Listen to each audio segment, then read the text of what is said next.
All right, we are live back on IG, getting ready for Shem EL, and really talking about how today artificial time is deconstructing the mind. So, really looking forward to this discussion, this conversation, and we'll have Brother Shem on here again, who just literally blew it out the park. The last time that we had this, let's see, except my brother, what is up? What is up? What is up? Peace. What's going on, Neb Teharka? What's going on, brother? All right, man. You know, ain't nothing to it but to do it, man. I'm excited to have this discussion today. How was your creation so far today? Oh, this creation's been well, very productive. All right. Excellent. Well, as you know, we're gonna be building off the topic science, technology, and the evolution of the human race. And that was a profound discussion, at least I thought it was, to get us in tune off of the artificial technology and into the human technologies that most people are not even aware of. So I'm looking forward today to kind of look at, some of the contributing factors that deconstruct the mind of the human from even being able to tap into those sciences and technology that's in the human body, in the avatar itself. So I'm really looking forward to it.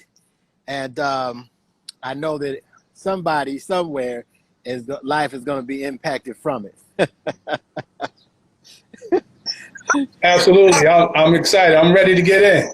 I know it. I see you. I see your focus. I'm looking at your eyes right now through the glasses. Like, boy, I got something to say today. So let's get on into it. The topic today that we're gonna discuss is really about how linear time or artificial time is deconstructing the human mind, and I think it's appropriate to really get your take on this, Brother Shem, because a lot of people hadn't made the distinction between the brain and the mind. And to be able to understand, a lot of people may be thinking about deconstructing their brain. But I don't know if that's possible to do unless there's a lobotomy. But I do know how the mind is created, as using the brain as an instrument to access a certain level of consciousness. And when we're not able to do that because we're following fallacious or artificial calendrical systems, then we're not able to evolve like we think we are. So our evolutionary process is an illusion at best. So do you have anything to say about that, Brother Shem? Yes, absolutely. And something you mentioned, it may have been the other live stream we did, but you spoke about the difference between brain and the mind. Like you just pointed to, the brain is the instrument that the mind operates through or expresses itself through. So in more science, we speak about the thought being like a seed, right? Thoughts are the seed that you plant in and it can grow and blossom. But we know that even within that, it doesn't just take place in the brain itself. It takes place within your whole being, what people may call the mental body. And in doing that, even one of the things I study is Qigong. And one of the things, so we speak about what they call the three jewels, which is the upper dantian, middle dantian, and lower dantian. And these are three centers. And my teacher teaches me is that we've always heard that story about I got that gut feeling. Well, that's that center, that lower dantian, which is like 2 to 3 inches below your navel. There's a cluster of nerves there that actually operates like a brain itself. in reality. So the brain is just the processing center, but the mind is that mental reservoir by which we funnel in these thoughts, which are really infinite, you know. So that's what I would say in terms of that aspect. Ashe, and that's powerful, because when you just said something that really is profound, and that's really that the gut becomes the second brain, the second mind, and you can tell that through emotions, a lot of us have allowed our emotions to let our gut or our stomach run the show, and so we end up eating and eating from an emotional standpoint to fulfill a void. And so the more we do that emotionally, from our stomach starts controlling the brain through these urges, through parasites and different things like that. And this is how, one of the ways how things are hijacked from us in terms of our thought processes that could help us evolve. Now it's being centered on what the gut or the stomach says for us to do. And a lot of times it leads to what I call intemperance, where we're overindulging in certain things. And a lot of people say that, of course, that we can do most things in moderation, but when that gut takes over, it moves into something more extensive than moderation. And now that is controlling the emotions. The emotions control the mind, and we're not able to evolve that way. You agree with that in terms of the process of what I'm saying? Yeah. So one of the things that I've learned about emotions, you know, like a teacher told me, emotions like energy, emotion, right? So if you look at from the emotions, and we speak about this commonly, the higher self and the lower self. Your emotional body, right, encompasses, how can I say, you're a multidimensional being. So as a multidimensional being, there's certain parts of you that may function through that body, but it's not the whole. So our lower self, what I mean by that is that our lower self, that lower self is a body of desires. When you have the emotion and you have those urges, as you mentioned, you can have what's called an emotionally generated thought. There's a difference between an emotionally generated thought and a thoughtfully generated emotion, or thoughtfully based emotion, because that's where, again, with the higher self being control over the lower self. And even more so, when we teach in more science, it's not lower and higher, is not as much as up or down as it is in vibratory rate and quality. So your quality, like you could be of a low frequency. You know, we have a low frequency. That low frequency is not necessarily at your feet, but it's the energy it's the low frequency that doesn't vibrate at a high enough rate for it truly to be in tune with the divine in you. Gotcha. So yeah, so when we teach, you know, but into your point, yeah, everything can be done out of moderation. Any plan can be done out of moderation. So I would say definitely in agreement with that. From any point within the chakras, you know, when you deal with those 7 chakras, if you focus too much and not have a balance of that energy flowing through, you can, you know what I'm saying? You're not where you need to be. So that's what I would say with that.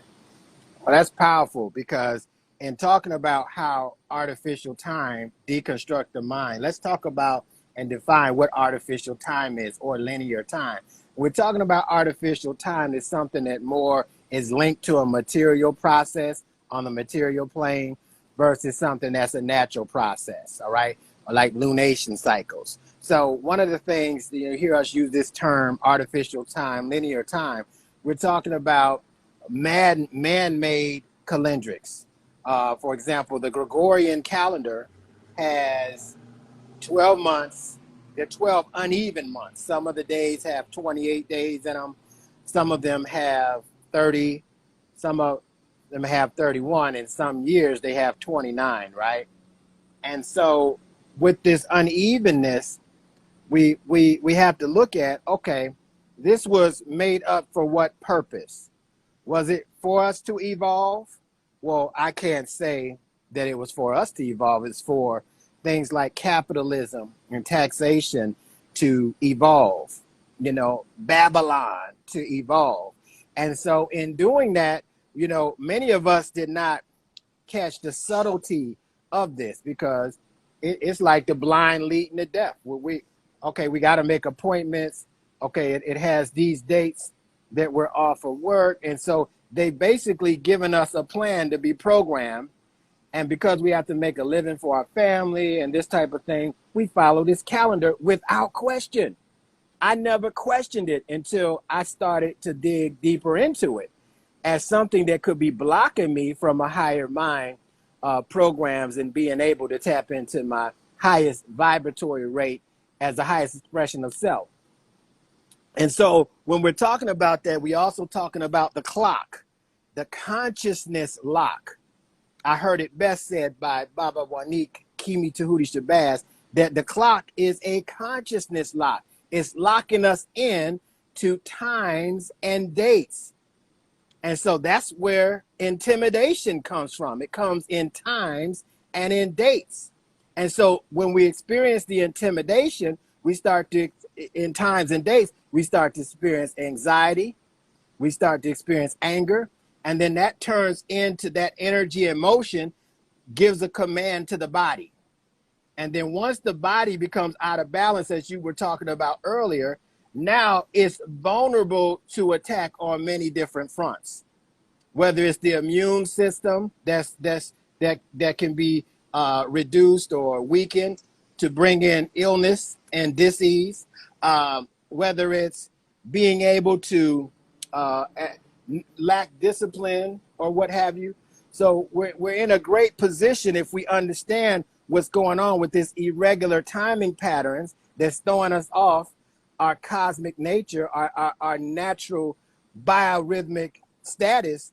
Now we can kind of see, okay, this stuff that we had working on our behold called nature, called the power of synchronicity, has now moved into Simon says what your emotions say. Simon says eat. Oh, okay, well, we're going to provide something for you to eat that's going to make you eat more. Simon says be depressed. Then we're going to move into a depressed state and say, I can't believe I'm so depressed. And of course, you know, I am is God, and anything we add unto I am, we become. So it's affirmative now at this point that we're telling God that we are depressed. We're telling God that we are overweight. We're telling God we're out of rhythm. We're out of alignment. We're blocked. And so now the circumstances that come into our reality to confirm that now keeps us in the imprisonment of the mind to serve those faculties that were produced.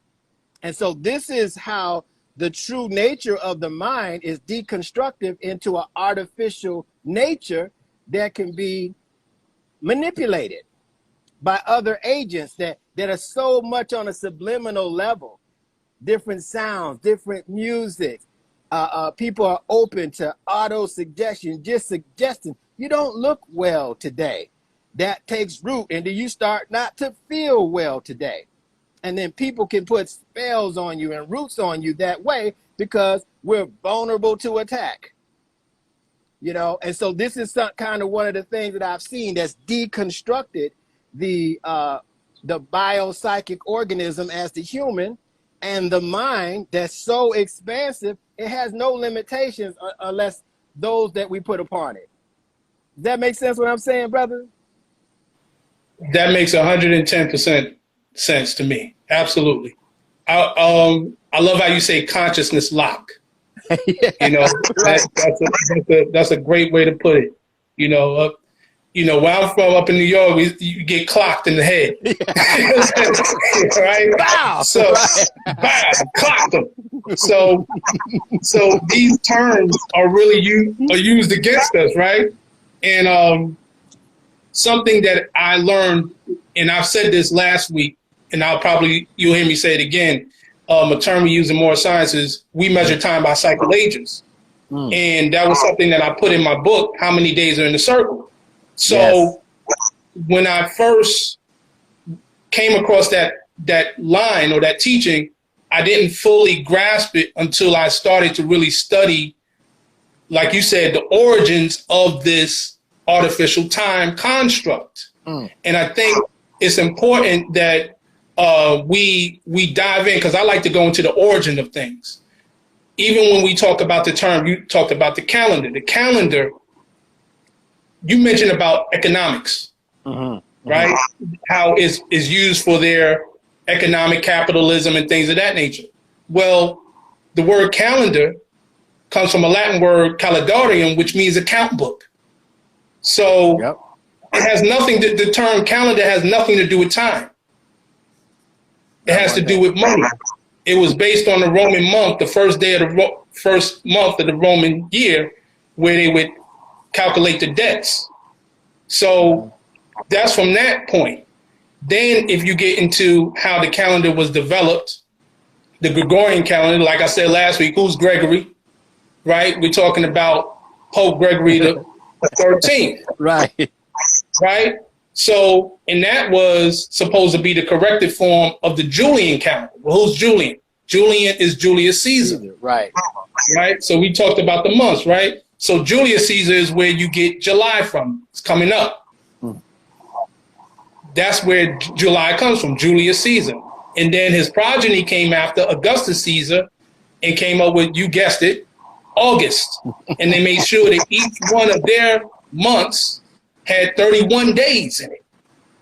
So thus, you know, there's these uneven days in the month, right? And it throws everything off. One, you have, in the later months, you have September, October, November, December. Now, if you look at the etymology of it in the language, sept means 7, but it's the 9th month. Right? October, like octagon, means 8, but it's the 10th month. Nove, like nueve in Spanish, means 9, but it's the 11th month. Dece, like you mentioned, decimal, is 10, December, but it's the 12th month. So it has you, in terms of deconstructing the mind, it has you defying logic. Right. Simple logic. Even if you go into the earlier months, April was supposed to be the first, it actually means second. Right. Right? But it's the 4th month of the year. Right? And then you get into the other etymologies of word. January comes from Janus. That's a Roman deity. March is Mars, Roman deity. May is Maya, right?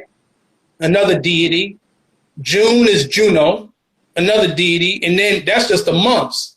Then when you get into the days of the week, Sunday, the day of the sun.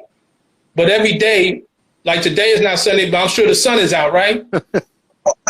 You get what I'm saying? The sun isn't ever out. It's always out. It's never out. So every day is a Sunday, but they take one day out of the week and call it Sunday. Then Monday, the following day, is Moon Day, when the moon shows at night. You see what I'm saying? Thursday comes from Thor. All these different things, it keeps you out of whack. It's meant to confuse you. And even with the clock, you have hours, minutes, and seconds. But they tell you the first unit of time or the smallest unit of time is called the second. Why is it not the first? Right. The minute means minute or miniature. Shouldn't that, if that's the smallest unit of time, shouldn't that be where the second is and the second be where the minute is? Right, right. You get what I'm saying? But they confuse you. And don't get into leap year. How does a year leap? How does a year leap? How does it move? How did daylight saving time? How can you save daylight when you can't control how long the sun shines? but you can't save daylight. They have you living in an illusion. This is all an illusion that get you trapped in, and then it gets you into that belief. Because if you can get somebody to believe that, they can get you to believe anything. And I just want to say this one thing, and then I'm going to let this go. This is 2022, right? Mm-hmm. And then in 2022, they say it's AD. They'll add AD. AD means Anno Domini, year of the Lord. Mm-hmm. Right? Before that, they'll say is BC, before Christ. Mm-hmm. Now think about this.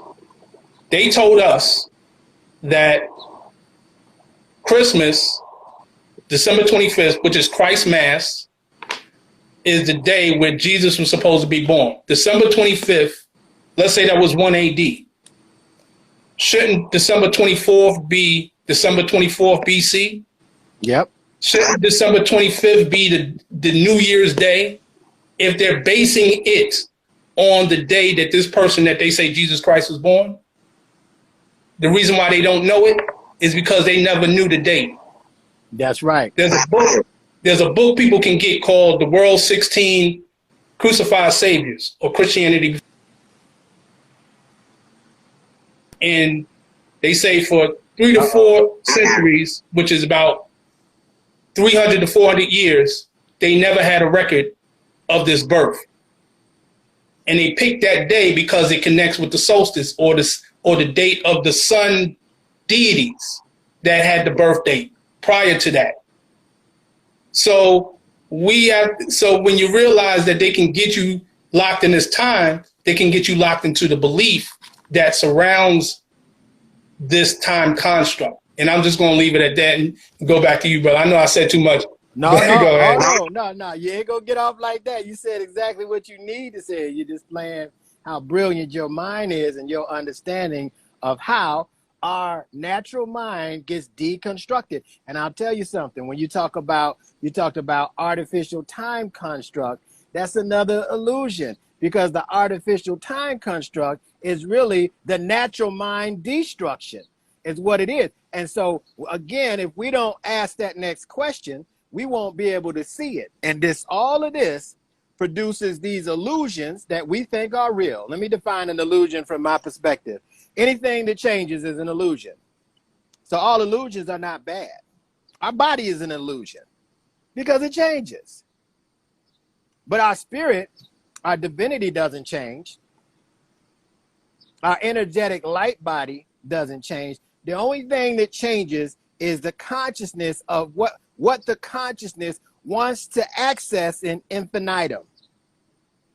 And so there's a program that's telling the being what consciousness needs to access based on the belief, based on the illusions that are being followed. And so we have to remember our original and our natural mind so we can override the programs. And so this calendar, the Gregorian calendar, which Pope Gregory XIII created, brings in this number 13, and it's omitted from just about everything, but it's used in secrecy. 13 colonies, you can see 13 so many. I ain't gonna even get into that right now. But how does this affect the energy field of the human? When the female has 13, or if it's on a regular natural cycle, has 13 cycles a year that should be 28 days apart, how does that get crammed into a 12-month artificial uneven calendar? And so we wonder why there's fibroids. We wonder why there's low blood or low iron and just all of these reproductive issues that severely stifles the creativity of the woman that empowers the man to go out and create outside the home, go out and create and be able to provide and do these type of things. And it's a circuit, it's a cycle between the two. And so when we're looking at this, now we can see, once the mind is deconstructed, how the families are deconstructed, how the communities are deconstructed. And so this takes, divide and conquer to a whole nother level. And so if we can say, wait a minute, let's remember the unity of the totality of our mind. What is the mind? Is the mind measured by this clock, this consciousness lock? Is the mind measured by a calendar that has no link to the cosmos whatsoever? Just artificiality, materialism, and of course that adds up to capitalism. What is the mind? So when we talk about knowing thyself, and if we don't know the mind, brother, tell me, how can we truly know thyself if we don't really know the mind and the ages and the cycles that evolve the mind into greater consciousness, into this word I say, infinitum? So that's where we are, Brother Shem, and we're having this discussion because let me tell you, doomsday is real. Doomsday is the dome, the day the dome has completely disconnected itself from natural consciousness, and the consciousness nature is to evolve. That's all the cosmos does. If you think about it, all the cosmos does is evolve into more and more galaxies. It is a mirror image, and it's demonstrating. It is the exemplar of what we should be doing, continuing to evolve. And then that's how we override programs, problems, different situations that provide critical thinking, that require critical thinking skills. But we don't have critical thinking skills no more. We have Google thinking skills. Another deconstructive measure that makes it seem like there's the convenience of a device telling us fragments of information when the whole cosmos works in holarchic templates and works in totality to show us the whole pie, not just the part, and make us the whole. Does that make sense what I'm saying?